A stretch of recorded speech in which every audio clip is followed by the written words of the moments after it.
$600 million for this one, $1.2 billion for this one. She goes, we're kind of like the Oprah effect with book sales. So those of you that are listening, you SaaS companies out there that want some great exposure, come on CBT News.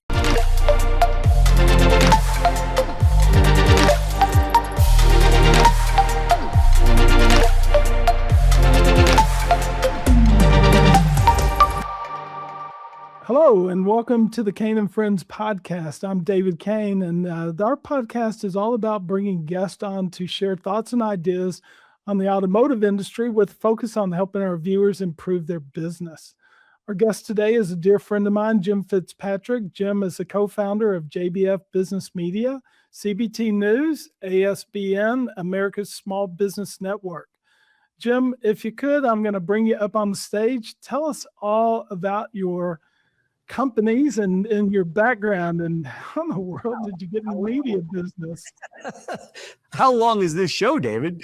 No, I'm just kidding. As you know, I was a manager of dealerships and dealer principal for 25 years before starting CBT News 14 years, or actually we started First Marketing, my son and I, and of course he's running First Marketing today, as you know, and he's doing a great job.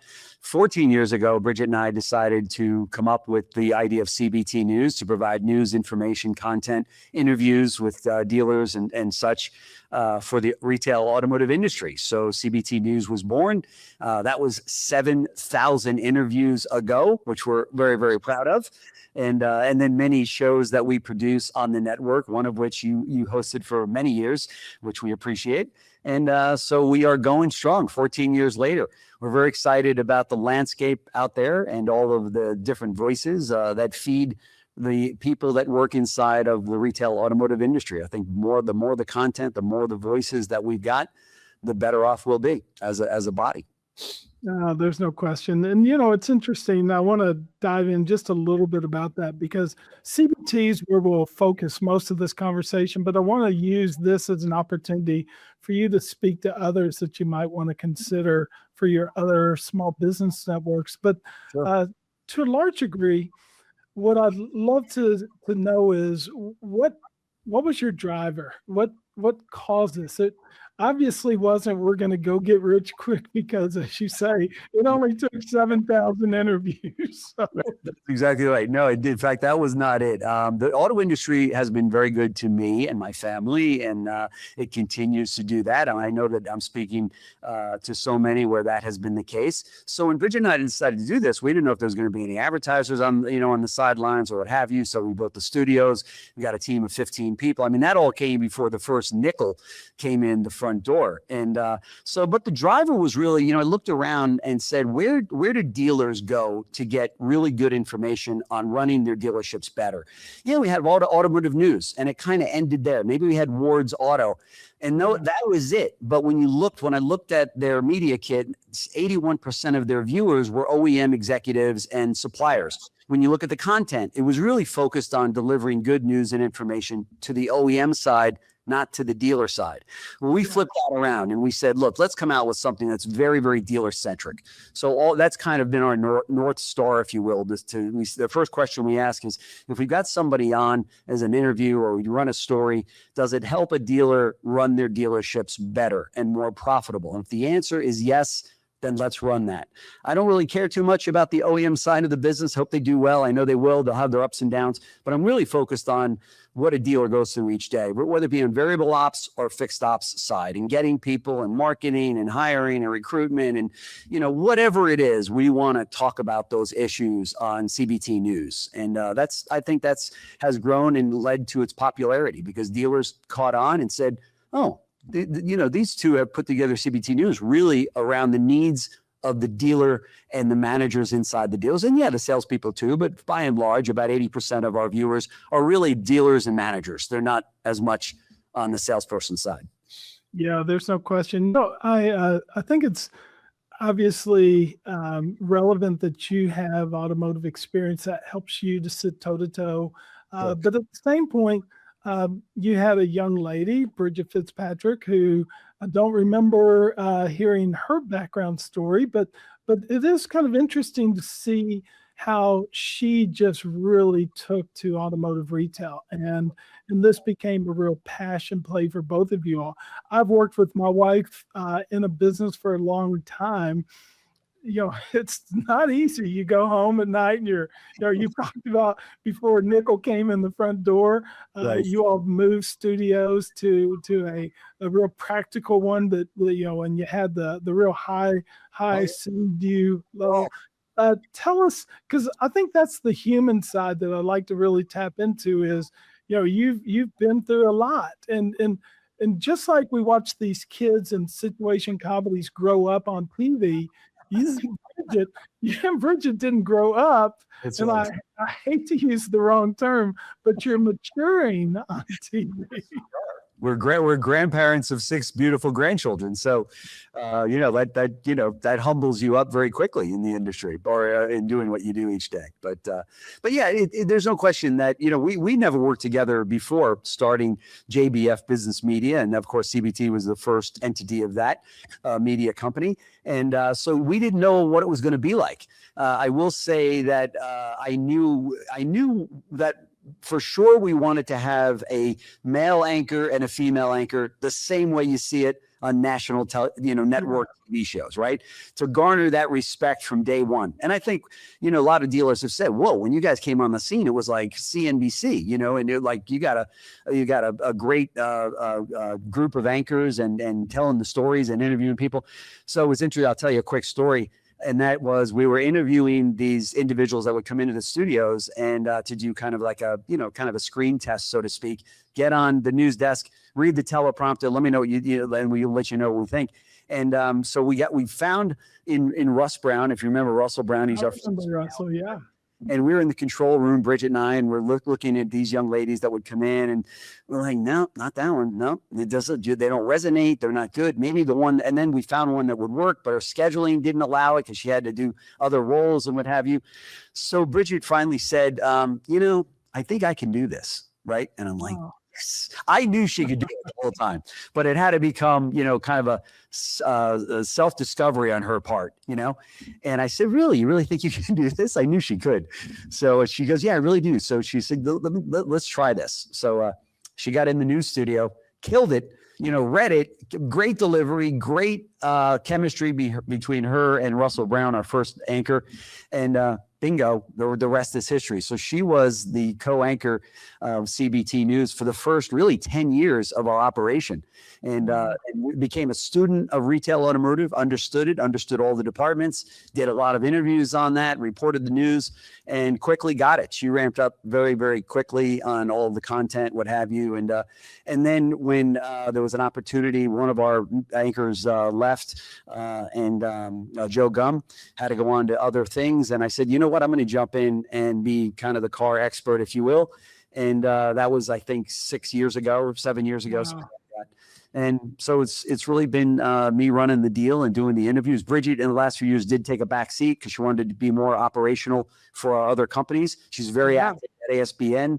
As you know, she hosts shows over there and what have you. But so we're running and gunning. We're doing everything we can. But that's how it got started. And that's amazing. Well, wife, but I learned early on, just go, you know what? I thought about it. You're right. I'm wrong. We're going to do it your way.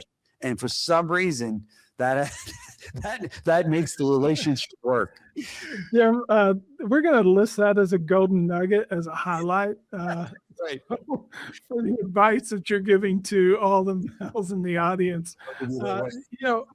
It is fun though to see how a couple of 40-year-olds, still thrive in this industry.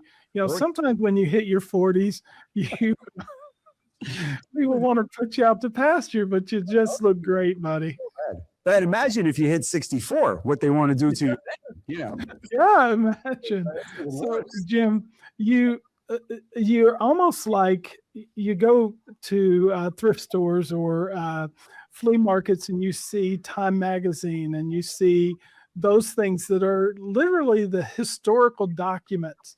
At some point in time, CBT News became a history producer, and you all cracked some of the biggest stories in automotive.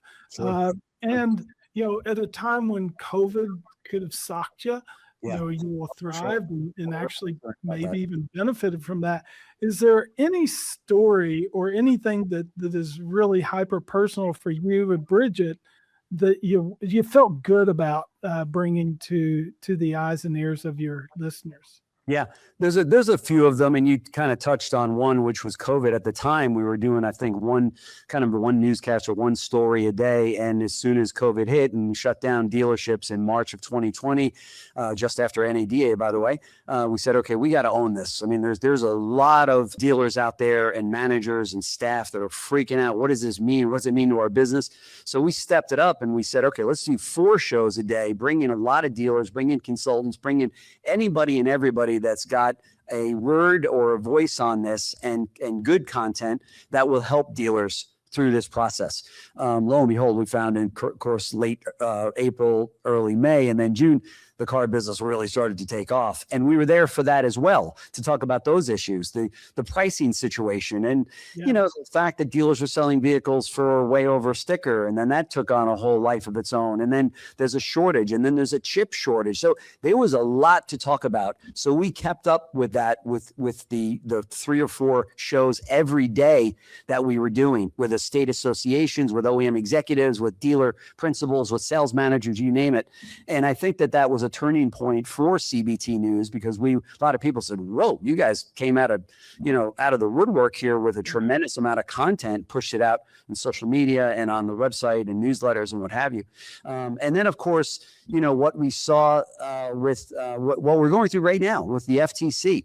This is a turning point for the industry that we're both excited about and a little nervous about, right, as an industry, because it's for 97 letters to be sent to dealers, to warning them, saying, hey, you better sit up and fly right, or you're going to get fined millions of dollars. That's a very troubling situation. And as you know from running dealerships in your family, every employee out there is writing a check in your name every single day, in one way or another, whether it be they promise something, or whether they're a manager that puts a price on a website or a third-party lead provider, or even on the windshield of the cars, and then puts it on social media. Or now with all these people out there that have got their own social media channels that are saying, hey, come on in, ask for Bobby when you come, and you can buy this car for $61,000. Well, Bobby, if that $61,000 doesn't include your dealer fee, okay, or maybe it includes incentives that most consumers don't qualify for, you, sir, are in violation, and that means your dealer is going to pay a fine. So there's a lot to unpack here. And as you know, we put together a conference on this very topic for later this month. So, yeah, it is interesting. I think if you think about it, you're a media company, but you're more than that. You've become an education company. Sure. And I don't know whether that's part of your all's plan, but certainly you invite experts in. You've got a full array of experts, as you noted, in finance, fixed ops, right. Obviously variable ops. Where did that idea come from? And did you all every once in a while drinking coffee go, are you kidding me? These experts are coming in and they're using our studio, but they're teaching our audience. Yes. Our North Star from the get-go 14 years ago was CNBC. And we talked about it all the time, where it was a business channel and a network that was dedicated to providing good content. Well, I know what I know as a former dealer principal and general manager. But then I came across guys like David Kain, who could come in and we would produce the show, bring in the subject matter expert that could talk about BDCs or could talk about marketing or could talk about these different things. So we saw an opportunity there to bring in people like Adam Marburger that can talk about F&I, and we could bring in Jen Suzuki that can talk about sales in general, or maybe BDC. And we've got Service Drive, where we interview so many different individuals. So today, I think we produced 12 different shows on the CBT Automotive Network, with each being hosted by subject matter experts in their field. Because I don't know fixed ops as well as the fixed ops people that we have on. So that was kind of the impetus behind it. After we made the investment in the studio, it's actually quite easy for us to do. I know you're going, yeah, it sounds easy, but in reality, our setup. We've got a great team that's led by Chris Riggins, and has been for now 11, 12 years. And his team just cranks out, all of the content and does a great job in the production of it. And so that I think has been a differentiator for us, that we've got all of these shows hosted by experts like you.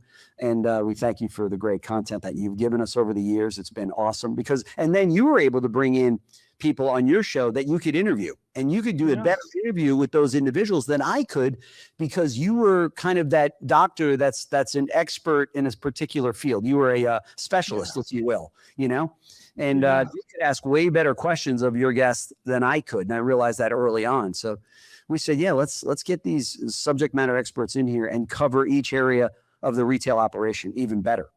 It was a lot of fun, and I think we can go back and there were two hosts like that were notable, myself and Corey Mosley, and I think you finally had to settle it for mine and Corey's sake. It's to say I really was better. Is that accurate? If Corey's watching, I think you were both so good. So you had your traits and weaknesses. You were so good in certain areas while he was so good in his areas. No, you guys were awesome, and that's what you're trying to do there. You're not done.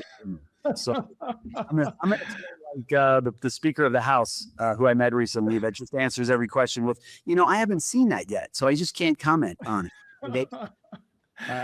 You've got to be proud, though, to see all of the graduates, if you will, go on and achieve a lot. I mean, some of us, I remember walking up to Russell at the NADA and saying, "Hey, I'd love to do a show." Yeah. And then he introduced me to you two, and sure enough, it went really well. Yeah. So I know you and I have been in the business for a long time. Oh yeah. We've got a little bit of hero for some people. You've been able to go look at car collections. Recently, you went to the Indy 500 and got to sit in the box of the chairman of the Speedway. Roger Penske. Yep. Is there any experience or any person you met to where you're kind of a fan of, and you're like, hey, they're going to be here? What do you think? Well, okay, so there's a couple of, my wife's not listening in the control room, is she? So I had the opportunity to interview Kathy Ireland. Now you're my age, okay? Yeah. And so you get this, right? And I'm like, I'm interviewing Kathy Ireland. For those of you that are north of 50 years old, like David and I are, Kathy Ireland is, right? I mean, the front of Sports Illustrated many times, and just I couldn't believe it. And we had a lovely talk. I was in awe of that. That was more on the celebrity side, but I've interviewed people like Mike Jackson and Mike Manley, and Mike Jackson was just an incredible voice of retail automotive. The guy was just incredibly smart about the business. And of course, Mike Maroney, who, I've got a tremendous amount of respect for. I listen to everything that the guy has to say, and he always nails it. And he's been just phenomenal, a great guest on our show. And but there have been times I interviewed Roger Penske, and was my microphone. I remember I was shaking. I'm like, is this going to show up on the camera? Because I'm like, oh my God, I'm interviewing Roger Penske, the real Wolf of Wall Street. I interviewed on the show. So there's been different times that I'm like pinching myself, going, wow, we built a platform that we're bringing these people on, and it's been pretty cool. And I probably left a number of people out. I'm sorry about that. If you weren't mentioned, it doesn't mean that I don't love you, but those are some of the ones that come to mind that I say, wow, this is really cool. And then of course the success stories among some of the dealers that I've had the pleasure of interviewing. Mario Morgado comes to mind. Here's a guy that started in the industry as a salesperson, went to GM, as many of us did. And now the guy's got like 27 dealerships, all beautiful stores that are like, oh my God, and self-made guy. I mean, and then there's been so many like that. The Bergstroms up in Wisconsin come to mind. Just first-class operation, does right by their customers, their teams, their salespeople, their managers, their service. They love the Bergstrom family and what they do for them every day. And there's just, as I said, there's so many. I know I'm leaving a lot out right now, but it's really cool. It really is. And I'm very, very fortunate to be in the position that I'm in. Well, you're taking a group of us up to Capitol Hill, and as you're going through that and you're trying to pre-apologize for leaving people out, you kind of are a politician. And the country needs people they would have experience to lead us forward. So That's uh, right. never say never to a political career. It is interesting. Yeah, I'll never lie to you. I'll be straight up. That's it. I don't lie. I'm not a wartime president. So you've got children that you're very proud of. You noted that your For sure. grandchildren are out there. Uh, how has raising children to watch them be successful, how has that helped you? And obviously you and Bridget, blended family, you got a lot of success on both sides. I Sure. mean, it's remarkable. Yeah. Yeah. Great question. I don't like the fact that my son John is so much more successful than me that it kind of stings a little bit. Just kidding. What he has done with Force Marketing has been incredible. It really has. He took over now 14 years ago when we opened up CBT News, and he took over the reins and the company and what have you. And he's just done an incredible job. Now he's got 1,550 rooftops that he's Wow. handling the marketing for. And these are numbers that we didn't even dream of back in the day. But I mean, the level of pride that I've got for the kids, as you know, now I was going to say because my daughter's back from Australia, where she worked, by the way, for Impel in Australia. Oh, So wow. she's now back working at Force Marketing. So now all 5 kids are with us in the company. And so my oldest daughter works for us. She has got a branding company, which she does work for all of our companies as well. So all 5 kids that we were so blessed to work with. 2 of them right here on the media side, our 2 sons. And we couldn't be, how great is it to work with your kids every day? You know, they say that from the age of 0 to 18, you're with your kids 365 days a year, right? Yeah. From 18 on, when they go away to college, the study shows that you're actually only with your children 365 days total before you pass. So Whoa. when you think about it, we are so fortunate because they go to college and then they get a job in another city. You might see them 2 or 3 times a year for a few days, around the holidays or what have you. Or even if they're nearby, your lives just don't allow you to see the kids a whole lot, right? You're doing your thing. They got their kids so when I saw that study, I went, oh my gosh, this actually makes sense. So we Yeah. are beside ourselves. And I know you work with your daughter and what have you. And it's amazing. Really is. It really is. There's no question. So let's roll the tape back. Younger Jim, you can pick any industry. What is something you'd like to share with the audience that you wish you would have done or known that you know now and you kind of take for granted almost? So, when I see all these technology companies in retail automotive that have benefited to the tune of 300 million, 500 million, a billion, 2 billion, 8 billion, 9 billion. And I'm thinking to myself, maybe I missed the boat here in retail automotive. Maybe I should have been on that side of coming up with a widget or coming up with a SaaS program or whatever, because man, it seems like the job's a little bit easier. First of all, you're not working 80 hours a week. And, you've got these huge exits of, literally hundreds of millions, if not billions. And I will say this about that. Bridget put together a list just for fun. And she said, Jim, I made a list of all of these companies that we had on CBT News over the course of the last 14 years. And then I put next to it the number that was the exit. Okay. For this one, 200 million for this one, 600 million for this one, 1.2 billion for this one. She goes, we're kind of like the Oprah effect with book selling. Right? If you're on CBT News, for those of you that are listening, you SaaS companies out there that want some great exposure, come on CBT News because, man, we got a list of about 27 companies that were on, and I didn't get a nickel from them, by the way. Okay. You would have thought, David, they would have said, let's pay Jim and Bridget. Yeah. Come on. And you can still do it. Wait, then they always come back on to talk about the success they had in the exit. And I'm thinking to myself, yeah, you dumb son. You were on our show. We helped you promote it. And I think dealers feel that way too. They're like, wait a minute. They used our company for the beta, and we didn't get a nickel on that deal. But so to answer your question, I think there's other areas of retail automotive that I could have played in, at least as an investor, or said, Sure. in retail automotive, we have blinders on. We want to sell cars and service cars, sell cars and service cars. That's what we want to do. And then when we hit a number, we sold 200, we want to sell 300, and then we have blinders on. There's all of these other opportunities that feed into the automotive industry that maybe we should have taken a closer look at, whether it be from an investor standpoint, or maybe it would have been from coming up and being innovative and developing some of these ideas, because you from where you sit, you're like, I had that idea 10 years ago. I just never developed it or thought there was a market for it. And you got these young people that are coming in going, well, we're going to do it. We're going to put together that SaaS program or that CRM, that will do X, Y, and Z.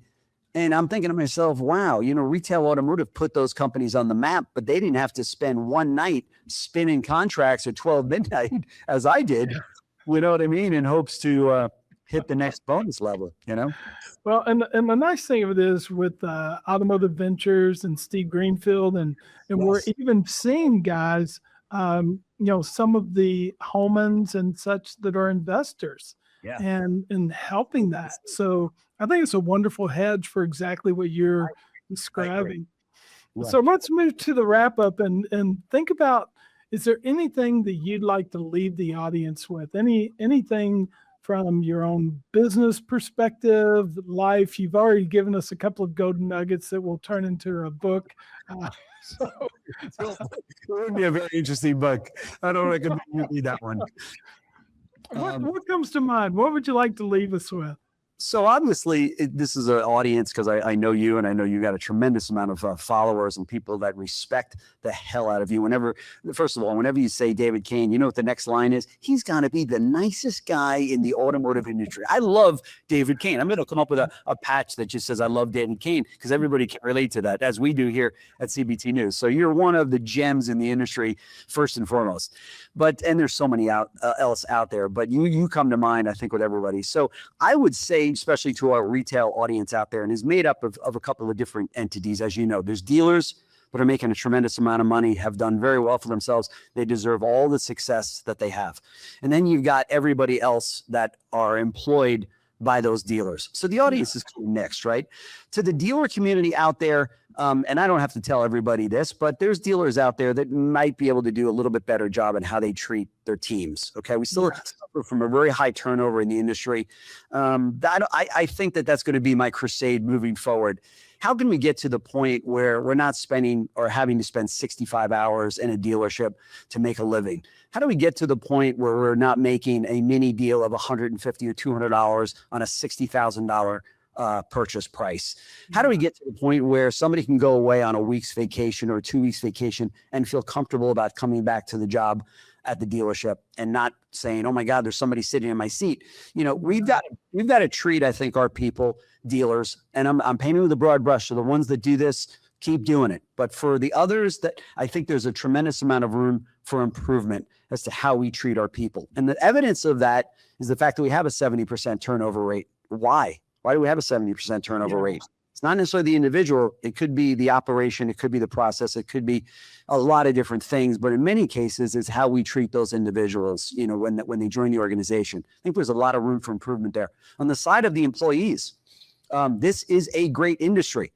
This is one of those industries that if you stick it out and you say, this is all part of it, it's one of the few industries that you can come in with sweat equity. And you know this, David, come in as a salesperson, okay? Hang in there. You're going to become a manager if you're there longer than 5 years, first of all. Manager leads to GSM. GSM leads to GM. GM leads to partner in a dealership because dealer groups need partners to run these stores. And before you know it, you may be the owner of 3, 4, 5, 10 dealerships by the age of 50, right? I'm not saying anything that isn't true. I interview these individuals, on air all the time, and they say, I started selling cars. I didn't even come up with $1 of an investment. My investment to get these stores was my hard work and sweat equity. And there are few industries that you're able to do that in the United States. This happens to still be one of them. And so I would encourage everybody, hang in, don't give up. Yeah, you're going to have bad months. You're going to have bad weeks. You're going to hate your manager from time to time. Hang in there. Do it anyway. Don't jump. The grass isn't greener to another dealership. Make it work at the dealership you're at.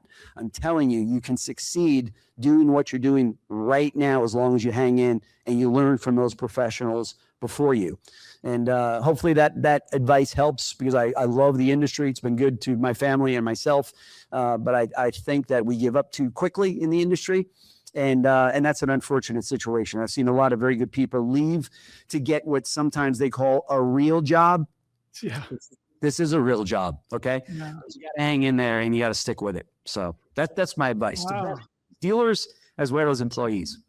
Yeah, so I'm going to give that a good Southern amen. I think that was remarkable. So, Jim, you are just a real joy to be part of your friendship mix, and I really appreciate you giving of yourself to be on this early Kain and Friends podcast. We're getting started.